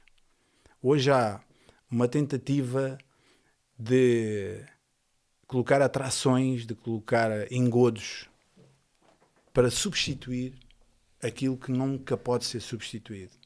Entendes o que eu quero dizer? Sim, isso é o erro. O erro veio de lá de trás, que foi os exageros, no fundo. Também. Os exageros que se viveram em determinados momentos, em determinados lugares, que de repente assustou. O misticismo. E também. É? E as muitas coisas, as muitas coisas, sem estarmos a identificar essas muitas coisas que no fundo levaram as pessoas a encolher-se e de repente tiraram o espírito. Aliás, há um livro, penso que agora não me recordo quem era o autor, ao Deus desconhecido, ao Deus esquecido, que no fundo estava-se a referir precisamente Francis Chan, não é? Que está-se a referir precisamente ao Espírito Santo, e esquecido porquê? Porque se hoje ele hoje nem sequer, quase nem sequer aparece nos púlpitos. Exatamente. Não é, Nas músicas. E vamos ao Yeah. ponto, aliás, se entendermos, vamos olhar mesmo logo para o concílio, quando o concílio se reuniu para, no fundo, escrever o credo, não é? Fizeram o credo e falaram do Pai Todo-Poderoso, o Filho, e depois referiram-se ao Espírito Santo como o Espírito Santo. Ou seja, no fundo, referiram-se ao Pai com pompa e circunstância, com toda a eloquência, com todos os atributos que lhe são reconhecidos, e ao Filho exatamente, ao Filho, ao Espírito Santo, e no Espírito Quase Santo. nada. E no Espírito Santo. Exatamente. Sem lhe atribuir. Não, sabes porque é que eu digo Esquecendo também que o Espírito Santo também é o Pai. Exatamente. Mas, E que é o exatamente, Espírito Santo que cá ficou connosco. que cá está. Não é? É ele que cá está. Jesus não está cá. Yeah. Jesus, digamos assim, a pessoa de Cristo, a gente sabe onde está. Yeah. Mas ninguém diz que quem cá está, porque Jesus diz, eu vou enviar outro como eu para estar com vocês. Quem está cá no mundo é o Espírito Santo. Não é? E é o que tu estás a dizer. Mas isto vai ao encontro de uma conversa que eu tive com uma pessoa que ele dizia assim, pá, eu era ateu, nunca tive problemas com drogas, era ateu, pá, até limite. Mas no dia em que eu entrei num lugar, e se calhar outras pessoas são, digamos, convencidas por uma outra forma, pelo amor, tudo certo. Claro. Os pontos de contacto podem ser diferentes. A ele o que lhe chamou a atenção foi o sobrenatural. Porque ele disse, pá, isto é impossível acontecer se não for Deus. Só Deus podia fazer isto. Ele viu. Claro. Estás a ver? A mim é como eu costumo dizer, pá, pode vir quem vier. Pode vir o cientista, o ateu, o médico, quem vier. Vir dizer-me a mim, Otávio Sérgio de Oliveira Gaibino, que Jesus não cura. Eles podem dizer, mas eu não acredito. Porque eu fui curado. Eu vi outros serem curados. A mim não podem dizer que Jesus não cura hoje. Que a cura acabou em João, lá na ilha de Patmos. Não, Jesus cura hoje. Jesus está vivo hoje. Então a mim ninguém pode negar. E aquela pessoa, eu disse, pá, podia ter ouvido 1000 sermões, não me convenciam. O mais belo sermão. Mas naquele momento que eu entrei, e eu sinto aquilo que tu disseste, eu senti naquele lugar uma presença. Eu não sabia explicar, mas eu sabia que qualquer coisa de maravilhoso estava ali. E entretanto ele vê, digamos assim, o sobrenatural. E depois há aqui outra questão, Tony, que é muito importante, e estamos a falar sobre isto, não era por aí que a gente estava a pensar ir, mas é muito importante, que é assim, as pessoas, ou melhor, a geração atual, a geração dos meus filhos, eles não viram o sobrenatural. Eles ouviram falar, mas eles não viram. Eles não viram. Eles não provaram do sobrenatural de Deus. Isso vai. Sim, isso Não vai. viram. Repara, isto. Pronto, nós podemos achar-nos saudosistas, mas não é essa a ideia, não é? A questão qual é? Aquilo que estamos aqui a conversar tem implicações. Isto é a mesma coisa que quando tu prescindes do vento, tu tens que ser vento. Este é que é o problema. É que, de repente, em vez de sermos aquelas ventoinhas eólicas que, no fundo, recebem o vento para gerar uma coisa, nós somos as ventoinhas. Uau. Percebes? E quando digo que nós somos as ventoinhas, nós estamos-nos a substituir a Deus. No fundo é isto. Isto é um facto.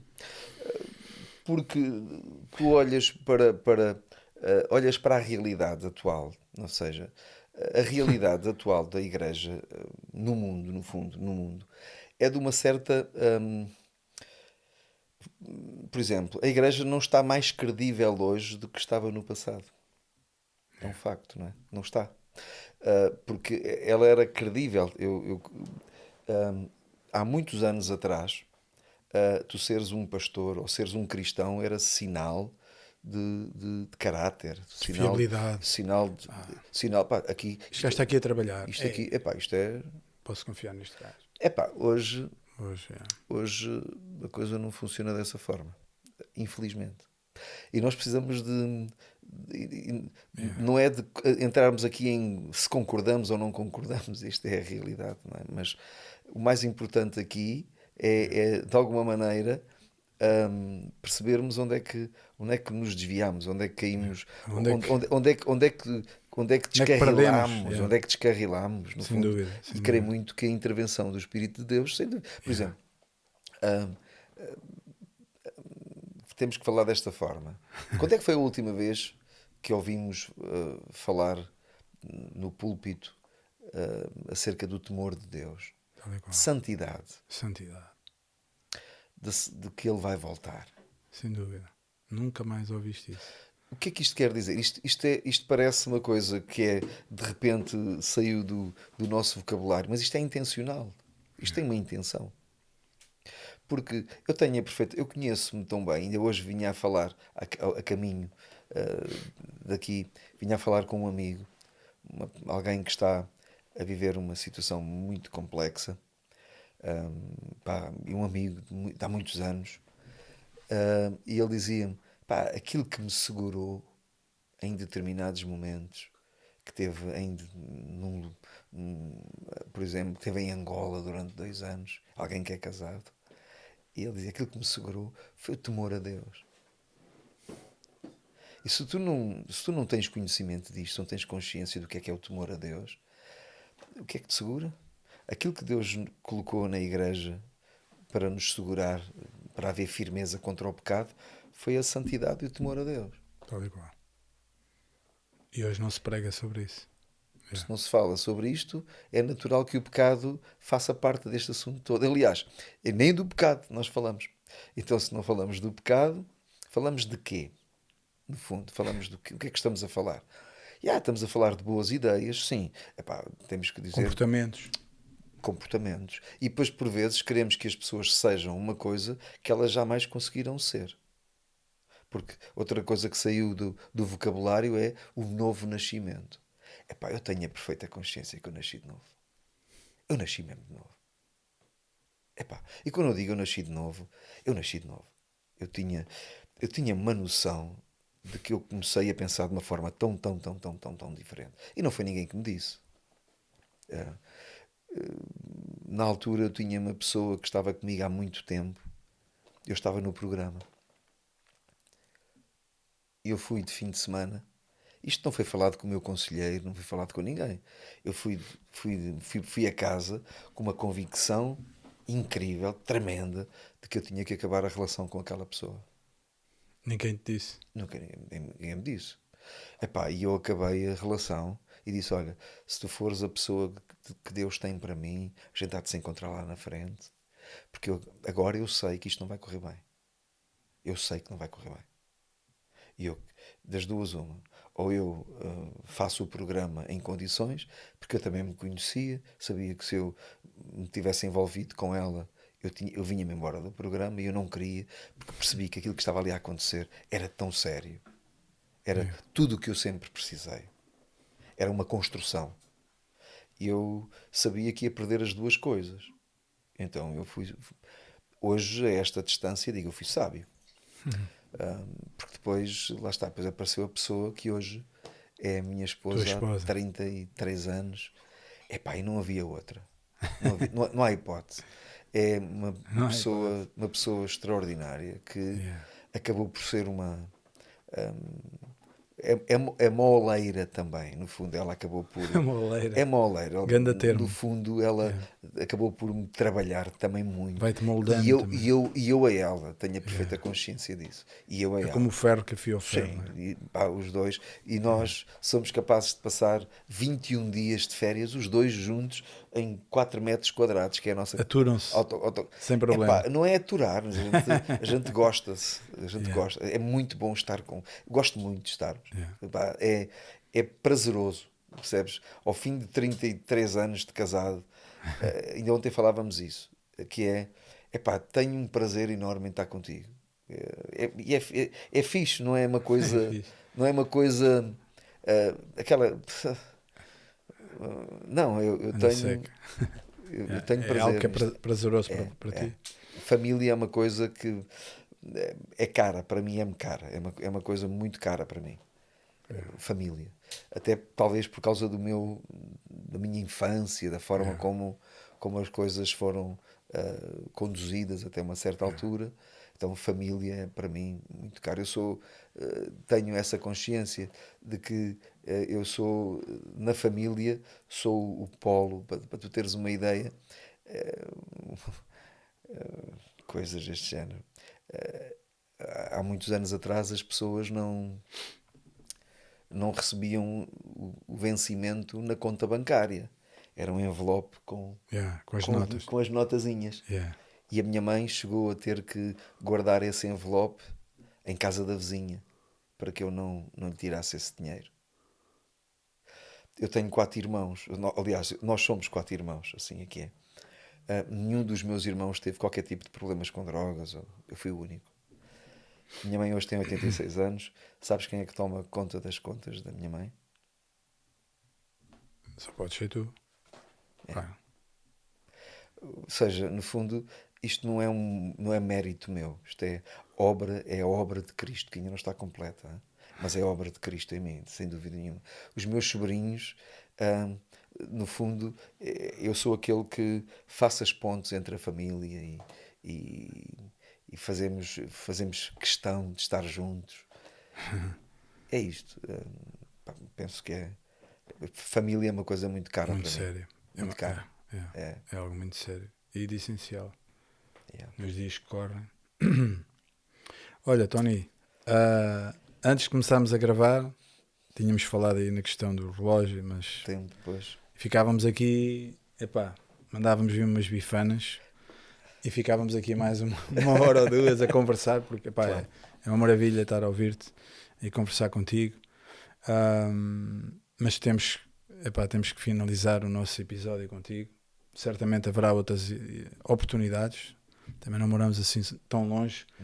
Mas não sei se tu queres dizer mais alguma coisa, deixar algum recado para as pessoas que nos estão a ouvir, para alguém que possa neste momento estar a viver uma situação semelhante àquela que tu viveste quando eras um jovem ainda e que mergulhaste nas drogas e que tinhas um lar destruído, digamos assim, e que essa pessoa possa estar agora a ouvir o Tony Barbosa a contar aqui o seu testemunho. O que é que tu deixarias como recado a essas pessoas? O que eu deixaria com certeza é aquilo que eu conheço de Deus. Ele não se importa de ser a última escolha. E talvez já tenhas tentado várias coisas, experimentado várias coisas, mas eu gostaria que tu nos pudesses fazer uma visita, mais uma vez, na rua Febo Muniz, número 17, às sextas-feiras, às 19h30. E não tens nada a perder, e ali pode realmente começar uma das grandes revoluções na tua vida e uma transformação de tal forma que tu não sabes o que pode vir a acontecer a seguir. Também quero-te dizer que é perigoso ir lá, porque tu nunca sabes o que é que pode acontecer. No fundo é isto, não é? E a outra coisa que eu gostaria também de dizer é começámos ainda antes de ligar os microfones, falávamos disso, que era a seara é grande, há imenso trabalho para fazer. Nós cada vez mais temos essa consciência no Desafio Jovem, temos imenso trabalho para fazer, imenso trabalho. E temos a consciência que o nosso trabalho não é um trabalho muito sexy, ok? Nós trabalhamos com os cangalhados, os perdidos, com aqueles que algumas vezes ali chegam sem saber de onde é que são, inclusive. Mas nós precisamos de gente sensível àquilo que Deus está a dizer nestes dias, porque a obra é de Deus, não é nossa. A gente tem estado em oração há uma série de tempo para que Deus levante homens e mulheres apaixonados por pessoas e gente que queira ser exemplo e modelo para aquelas pessoas e estar próximo. A ideia não é pregarmos só, é pregarmos com a vida, não é? No fundo ali é um lugar em que nós pregamos essencialmente com a vida, porque eu prego quase todos os dias lá, mas eu tenho que ser coerente com aquilo que eu prego, porque se eles me veem pregar uma coisa e viver outra, eles vão ficar baralhados em que é que iam de acreditar, não é? Acredito no que ele diz ou no que ele faz. Então precisa bater certo. Então, se quem me está a ouvir, se Deus te está a desafiar para alguma coisa, o Desafio Jovem precisa de gente urgentemente para trabalhar. E gente nova, porque para cotas já lá estamos nós. E como é que chegam até o Desafio Jovem? Ir ao site? Vão ao site do Desafio Jovem? Sim, ao site, ou podemos... Dar uma mensagem sim, para o teu podcast, do teu episódio. Exatamente. E tu vês lá e uma mensagem ou no Facebook do Desafio Jovem, no Instagram, ou no próprio site. Isso é muito fácil. É isso, pessoal. Tá bom? É muito importante o que acabámos de ouvir, mesmo que não estejam a ver as caras, a ouvir o conteúdo, e busquem a Deus e a vontade de Deus para a vossa vida, e quem sabe não estão aí desse lado aí dos micros e das câmaras, não estão aí futuros obreiros, como se costuma dizer. É isso. Obrigado por esta oportunidade. Não, tens que agradecer, nós é que agradecemos. Foi um prazer. Para nós também foi um privilégio, costumo sempre dizer, e é verdade, é um privilégio, até porque não é fácil ter convidados, já disse isto, há alguns convidados que vieram aqui, não é fácil encontrar pessoas, deveria ser, mas não é fácil encontrar pessoas que possam partilhar tanta coisa como tu partilhaste aqui, e que em primeiro lugar glorificam a Deus e também honram as pessoas, honra a quem é devida, não é? Honram as pessoas que tanta coisa têm feito em prol das pessoas e das vidas, e no fundo é isso que conta, são as pessoas. Claro. Não é? Tony, deixa-me dar-te um bacalhau e agradecer-te por ter estado aqui, foi uma bênção, foi tremendo, e certamente vai abençoar muitas pessoas, não tenho dúvidas. É isso. E é isso, pessoal, foi mais um grande episódio, e ainda maior foi o testemunho aqui deixar aqui o agradecimento ao Tony aqui por parte da nossa equipa. Desculpem. E é isso, pessoal. Se revêem em alguma coisa que aqui foi dita, se sentirem que necessitam da ajuda, não hesitem, porque também o Desafio Jovem é mesmo uma equipa que também não vos vai hesitar em ajudar. Portanto, não hesitem, essa é a palavra, não hesitem em entrar em contacto, em buscar ajuda, porque a ajuda vai ser dada, é uma grande ajuda, e tudo com uma finalidade, que a finalidade é chegar a Jesus, e é isso, pessoal. Partilhem este episódio, família, amigos, desconhecidos, casinha. Sigam-nos no Instagram, TikTok, Facebook, todas as redes, estamos lá, é só procurar. A malta até tem um logotipo fixe, dá para descobrir rápido. E é isso, pessoal.